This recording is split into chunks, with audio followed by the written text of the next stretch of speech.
এই বয়সে এত ঠান্ডা লাগে কেন? এখন তো রক্ত গরম থাকার কথা নাকি? এটা তো শীতকাল চলছে নাকি? শীতকাল সম্পর্কে দুটো কথা বলে যে আপনার উপকার হবে ইনশাআল্লাহ, আমাদের উপকার হবে ইনশাআল্লাহ।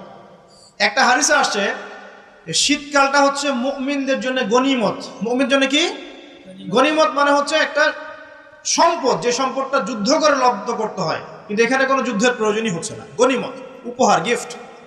কিরকম? শীতকালে রাতটা হয় লম্বা, রাত কি হয় লম্বা হয় না? এতে করে সারা রাত আপনি অনেক ইবাদত করতে পারবেন। আর দিনটা হয় ছোট, দিনটা ছোট হয় না? এতে করে আপনি দিনের বেলা সওম বা রোজা রাখতে পারবেন। শীতকাল আসলেই সাহাবীরা বলতেন আহলান সাহলান, শীতকালকে বলতেন আহলান সাহলান, শীতকাল তুমি এসেছো আলহামদুলিল্লাহ। এখন রাত্রেবেলা হে কোরআনওয়ালারা তোমরা উঠে যাও এবং কোরআন তেলাওয়াত করতে থাকো, এবং দিনের বেলা তোমরা সওম পালন করতে থাকো আলহামদুলিল্লাহ। তো শীতের রাতটা কাজে লাগাতে পারি না আমরা? রাতের একটা অংশ ঘুমিয়ে যাবেন, শেষ অংশে উঠে তাহাজ্জুদ পড়বেন এবং কোরআন